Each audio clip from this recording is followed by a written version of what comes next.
मारा गया, कई लोगों को चोट आई है।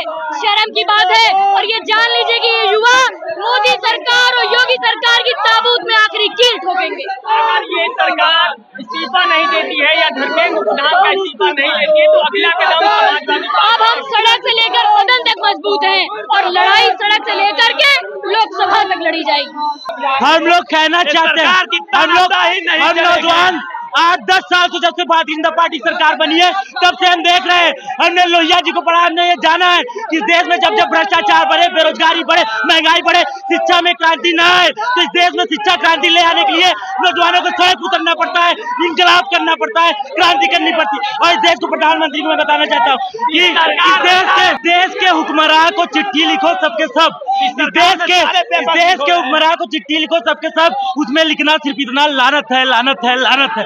इस देश के प्रधानमंत्री, हमने इस देश में भारत देश में दो बड़ी त्रासदी देखी। सबसे पहला पाक और भारतीय विभाजन और दूसरा देश का प्रधानमंत्री नरेंद्र मोदी जो छात्र नौजवान विरोधी है, जो जन सरोकार मुद्दों से भागता है, जो नौजवानों को लाठियों से पिटवाने का काम करता है, उन पर मुकदमे लगवाने, हम उनको हाई प्रेस करते हैं। हमारी माताएं बहनें जो हमें उम्मीद से इलाहाबाद विश्वविद्यालय, लखनऊ विश्वविद्यालय, उनको आज मुकदमा दर्ज हो रहा है, उनको आज लाठियों से पीटा जा रहा है। मैं उन प्रधानमंत्री से कहना चाहता हूँ, मेरी हार नहीं, इस देश की 130 करोड़ जनता और उनकी माताओं बहनों का इस देश की प्रधानमंत्री को हार लगी। और इसका रिजल्ट देखा गया, जो अयोध्या में चुनाव हुआ, जहाँ जिस अयोध्या के नाम से पूरे देश में भारतीय जनता पार्टी राजनीति करती थी, आज वही अयोध्या ने भारतीय जनता पार्टी को बहिष्कार कर दिया, तिरस्कार कर दिया। क्या कहिएगा आज के? अरे योगी ने तो बर्बाद कर दिया नौजवानों का भविष्य, पूरा देश बर्बाद कर दिया मोदी ने, और योगी ने नौजवानों को बर्बाद किया, नौकरी दे नहीं रहा, बेरोजगार कर दिया, महंगाई चरम सीमा पर है। आप पत्रकार महोदय जानते हैं कि इन्होंने नीट का पेपर हो या यूजीसी नेट का पेपर हो, सारे पेपर, यूपीपी का पेपर हो, सभी पेपर लीक कराने का आपने देखा होगा।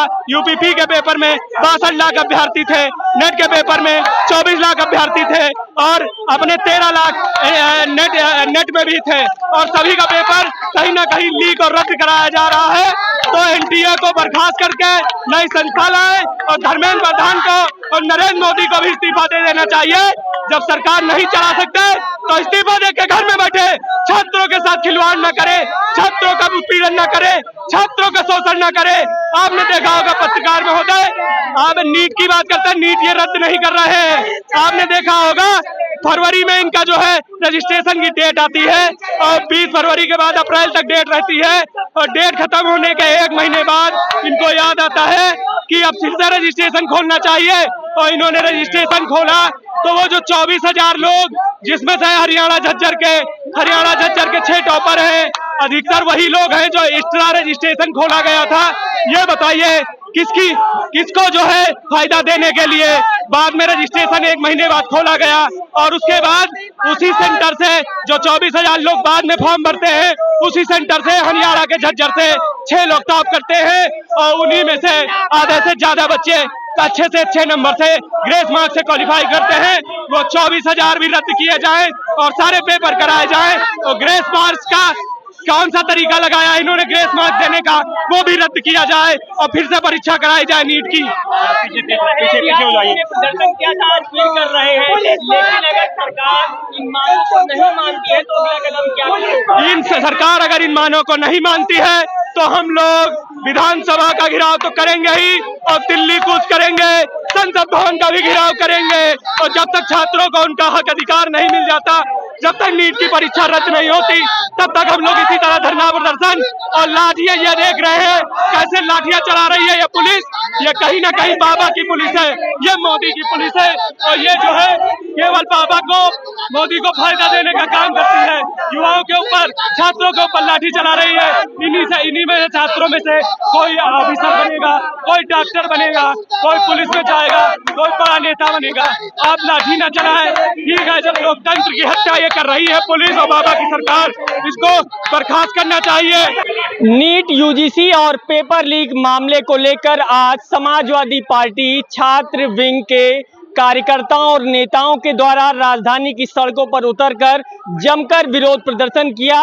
समाजवादी पार्टी कार्यालय से बड़ी संख्या में छात्र विंग के समर्थक कार्यकर्ता सड़कों पर निकलकर राजभवन का घेराव करने के लिए निकल रहे थे, लेकिन जगह जगह पर लगी पुलिस और बैरिकेडिंग ने उन्हें रोककर हिरासत में लेने का काम किया है। हालांकि अगर छात्र विंग के नेताओं की बात करें तो उनका साफ तौर पर कहना है कि जिस तरह से उत्तर प्रदेश में पेपर लीक की घटनाएं सामने आ रही हैं, पेपर लीक के मामले सामने आ रहे हैं, उसको लेकर लगातार जो युवा हैं उनका भविष्य जो है वो अंधकार में जा रहा है। ऐसे में इस सरकार को उत्तर प्रदेश में रहने का भी कोई अधिकार नहीं है। हालांकि जो पदाधिकारी हैं और जो नेता हैं वो सीएम योगी के खिलाफ जमकर नारेबाजी कर रहे हैं और उनकी बर्खास्तगी की भी मांग कर रहे हैं। लखनऊ से नवभारत टाइम्स ऑनलाइन के लिए संदीप तिवारी।